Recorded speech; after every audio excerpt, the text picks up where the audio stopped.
Go. Streaming from South Africa to the world. This is the Stonks Go Moon podcast. What just happened? We break it down so you don't have to. Welcome everyone to the Stonks Go Moon podcast. My guest today, Max Pashman.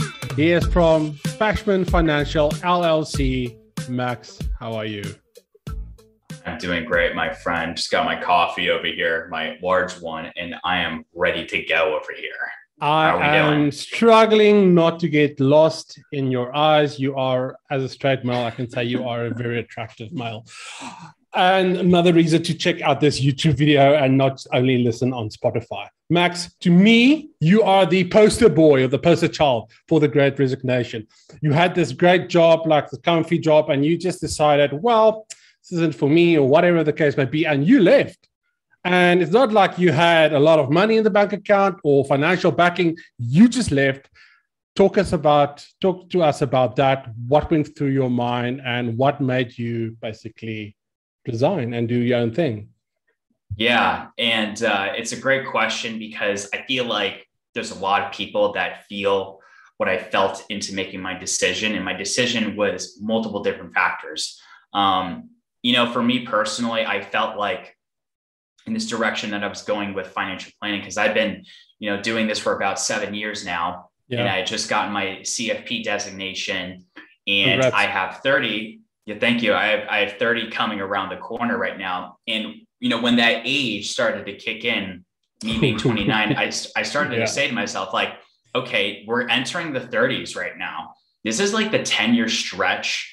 Where do I see myself at 40 years old? So I really started to reflect on that with where I was now and where I visualized myself going. Okay. And for the most part, where I saw myself was in a position where I felt like I couldn't act on my own vision of financial planning. Ooh. And I felt like under the circumstances that I was in, and I was under, a great company, great people, great leadership, great planning and whatnot, but how I wanted to do planning moving forward with the circumstances that were going on in the real world, with everything changing, people changing, their appetite is changing. I felt like I couldn't be 100% in line with it, with where I was. So I had made the decision to leave in order to act on that. And the reason why I started my own business versus joined another firm is because I felt like there was a disconnect between, the people right now that were looking for financial planning and the targeting that a lot of these companies were looking for. Because a lot of people, a lot of these financial advisor firms, they have very strict restrictions, right? Like you have to have a minimum of like $250,000. You need to make over 200,000. You need to be high net worth, right? And it always felt like, for a lot of the services being put in place, like what I do is fee only planning. Okay. It felt like this service was only being offered to high net worth people. And I felt like, why isn't the little guy getting this? When I mean the little guy, I mean, I know what you mean. Lower class or even middle class people, right? Like they don't have access to clearly this great service, which is more in line to tune for their best interest. Always been sort of perceived as reserved for the upper echelon of individuals, right? Yeah, big time. And, when I did my research behind, I found out that I could bring this option to people that are just like normal people like you and I, right? Like, and everyone deserves that. And I felt like that was the people that I was surrounding myself with. That's the people I'm talking to on LinkedIn every single day, and I'm talking to like in Twitter, like all these people that are just like us. Influencer, just like trying to make it or break another day, trying to grow their business, trying to put a plan together for the family. And it's like, why isn't there a service for that? So that's kind of why I did this. So much for my segue, and a 10-minute podcast segues are incredibly hard. I want to talk to you about an article that came out. It was actually an opinion piece in the FT Advisor. So this is where this podcast is based on. And I reached out to 5 financial advisors with the same exact pitch that I reached out to you and I said, this is the base of the podcast. Would you be willing to come on and talk about it? 3 of them blocked me outright, and the other 2 completely just ghosted me.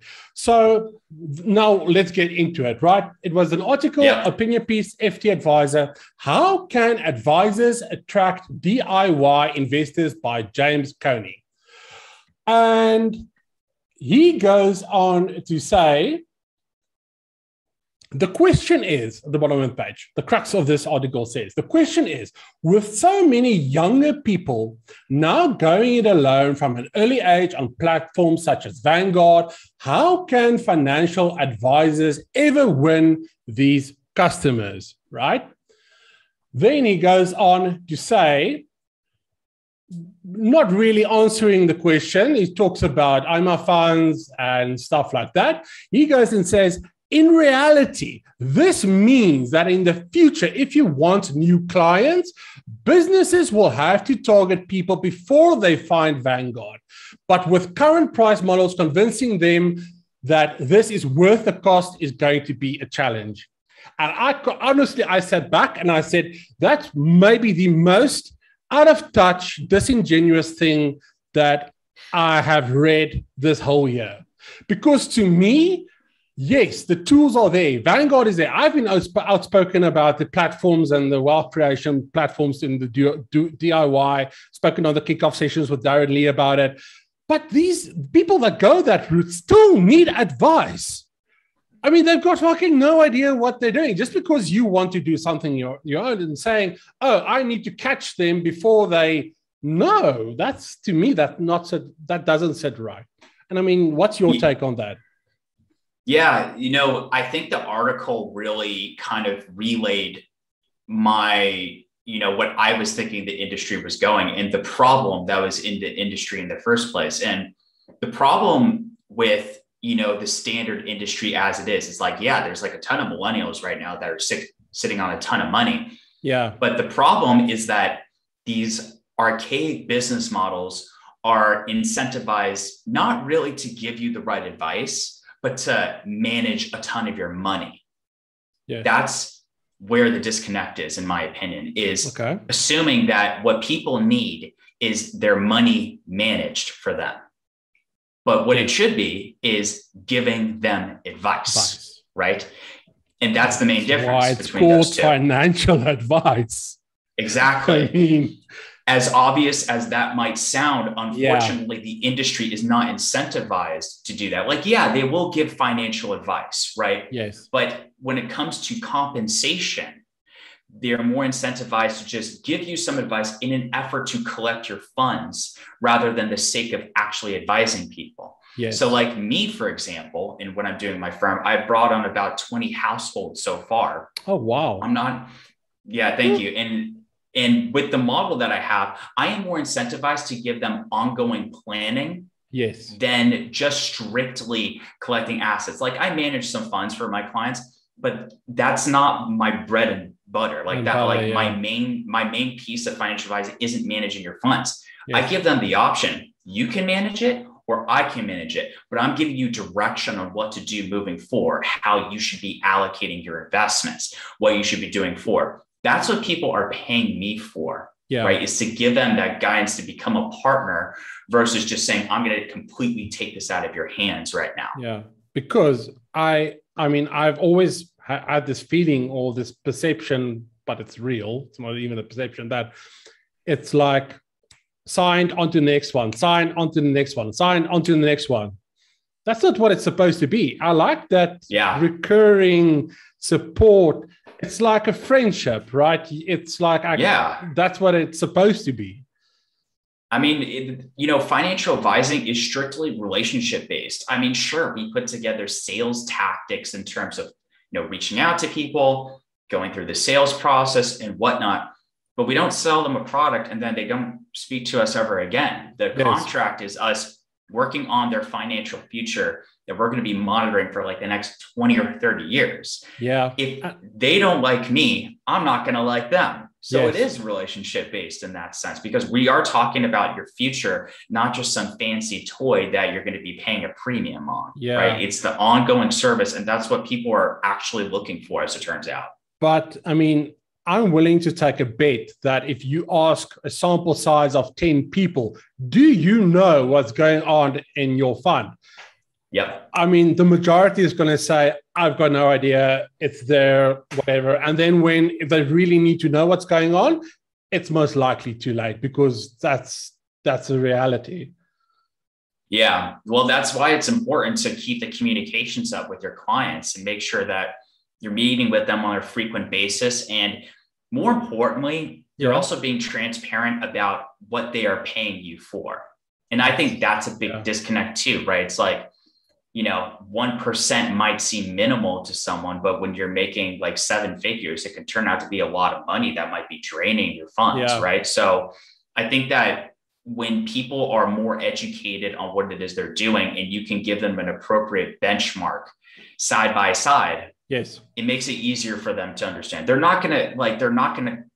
may not always 100% get it, but it's about getting the right guidance to make sure to know that they are going to be okay at the end of the day. Yeah, let's touch on that guidance, because we're going through a interesting period now. I mean, we have inflation, interest rates that are possibly coming, and then lastly, the thing that we all don't want the recession. But I see it as a chance for the financial industry in this time to reinvent itself. If I come to you and say, Max, you can do whatever you want. Let's start over. What is your vision for the financial industry in terms of that advising role? Yeah, well, I think it's kind of just what we've been talking about, which is focusing on the advising part, looking at the bigger picture versus just narrowing it down to a couple of proprietary products that you're trying to push to people. And I say that specifically because I think in this day and age, I've sat down with enough people to understand that people are being more confident with handling their money.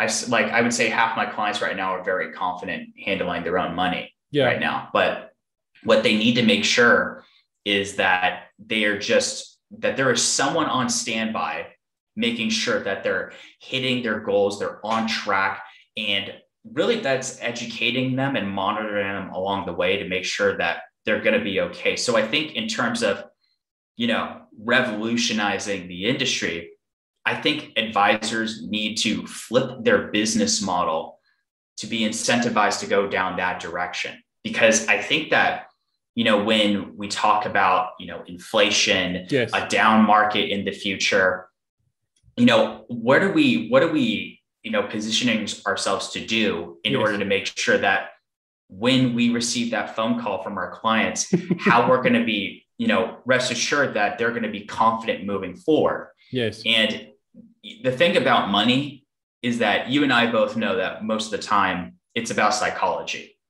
Right.